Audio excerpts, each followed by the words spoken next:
Mark Crossfield here with GolfOnline, answering more of your questions. This one from Chris, posted on Facebook. Using 3-wood off tee as I'm struggling with the big stick, keep hitting the ground before the ball.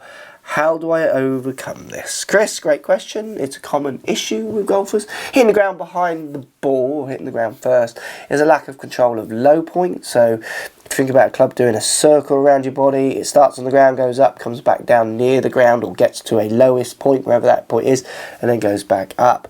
A few things you could practice.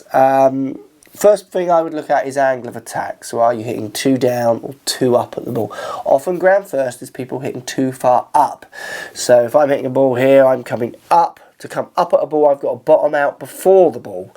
Now if I bottom out too low, I might catch the ground before hitting that ball. So angle of attack can be an issue sometimes for people hitting the ground a little bit too early. The other thing, which I work on a lot with students, and it's really basic, and often students forget to go the basic route. They want to, so many kind of big terms in golf coaching like pronation and supination. There's lots of big technical words that people like to hear, like excites them. I actually work with students on low point as a thing on its own. So I've done a video where I can hit, I think, 6 down at a ball and not touch the ground, and then I can hit 1 down at the ball and hit the ground with quite a divot. Up and down doesn't have to relate to the ground either, because over the period the club is travelling, it's actually a very small amount of down and upwards. So 6 degrees down over the arc, the size of the arc the club is making, it's actually not very much of a downward action. So what I do is I challenge their ideas of landing the bottom, the sole of that club, in with the ground, and I do that by getting them on very different lies. I tee the ball up high, medium, put it on a flatter lie. I get them to stand on things so their feet are above the ground.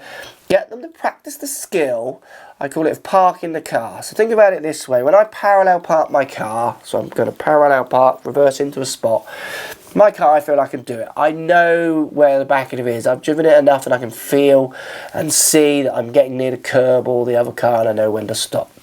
You give me a higher car, which is longer or shorter. Shorter's a bit easier, but a different length. I find it harder to parallel park. I can't feel the back of it. I don't know where it is. And for people trying to land the sole of the club in with the ball on the ground, they often can't feel where the bottom of that club is, which is where their skill of bottoming the club out in relationship to the ground is not there. So I get them to practice that skill. People think it's like a backswing change, or do I need to change a setup, or is it a weight shift change, pressure shift change? Well, it can be, but it could quite easily not be.